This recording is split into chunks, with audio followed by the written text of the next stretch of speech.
Assalamualaikum warahmatullahi wabarakatuh. Saya akan menjelaskan materi tentang komunikasi bisnis. Ada beberapa hal yang ingin saya menjelaskan tentang materi tersebut guna memperdalam komunikasi bisnis itu seperti apa. Pengertian komunikasi bisnis. Apa sih kira-kira pengertian tersebut? Pengertian komunikasi bisnis adalah komunikasi yang sering digunakan dalam dunia bisnis, baik secara verbal maupun non-verbal, guna mencapai tujuan tertentu. Bisnis juga sering digunakan untuk pertukaran pikiran atau ide guna membangun hal baru untuk sebuah perusahaan atau bisnis. Jenis komunikasi meliputi hal yaitu yang pertama komunikasi verbal, yang kedua komunikasi nonverbal, yang ketiga komunikasi formal, yang keempat komunikasi nonformal, yang kelima komunikasi secara langsung, yang keenam komunikasi secara tidak langsung. Yang ketujuh adalah komunikasi informal. Untuk pengertian jenis-jenis komunikasi, apa saja sih itu? Pertama, komunikasi verbal. Komunikasi tidak hanya dilakukan secara lisan, tetapi tertulis juga.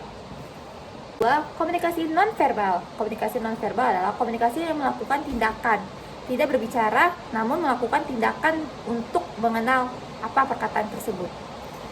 Ketiga, komunikasi formal. Komunikasi formal adalah yang dimana anggota organisasinya saling berkomunikasi. Keempat, komunikasi nonformal. Komunikasi nonformal yang berhubungan dengan suatu pelaksanaan tugas atau pekerjaan dari organisasi tersebut.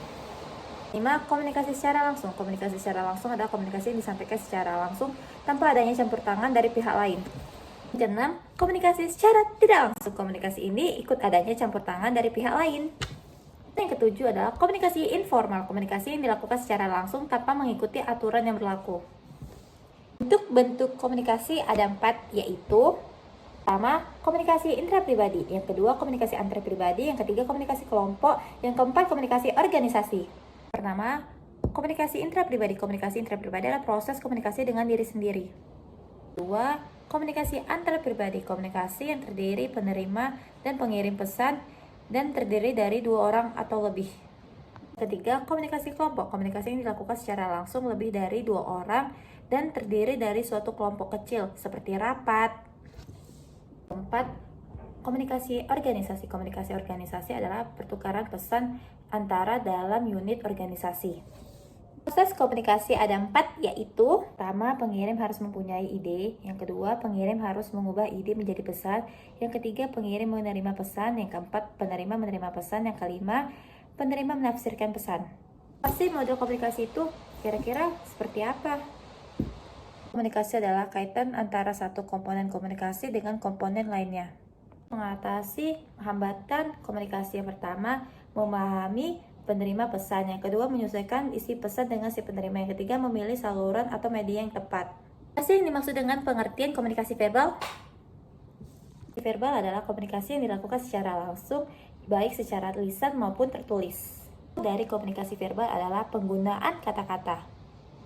Dipersiapkan untuk melakukan komunikasi verbal. Yang pertama, berbicaralah dengan percaya diri. Yang kedua, persiapkan kata-kata sebelum memulai percakapan. Yang ketiga, berbicaralah dengan jelas. Yang keempat, perhatikan intonasi suaramu.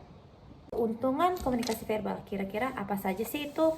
Keuntungan komunikasi verbal adalah melatih diri kamu agar berpikir secara logis dalam penyampaian informasi dan mudah dipahami oleh orang lain.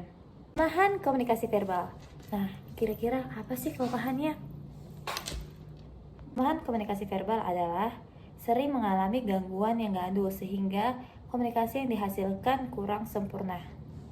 Dan pesan seharusnya disampaikan secara baik menjadi kurang tepat dan sulit untuk dipahami.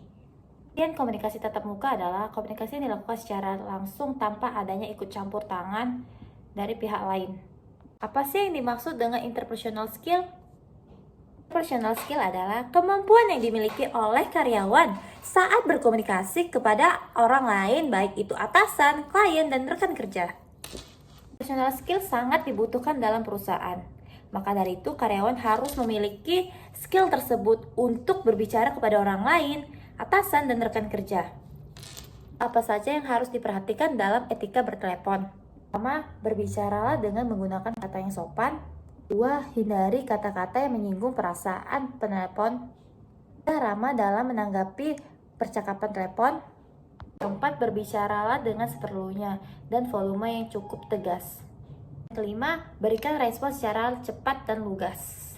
Hal yang perlu dipersiapkan berkomunikasi dalam tatap muka. Pertama, persiapkanlah kata-kata sebelum memulai percakapan. Yang kedua, berbicaralah dengan jelas. Yang ketiga, perhatikan intonasi suaramu. Yang keempat, berbicaralah dengan percaya diri. Selesai sudah presentasi saya ucapkan terima kasih. Mohon maaf apabila ada kesalahan kata. Wassalamualaikum warahmatullahi wabarakatuh.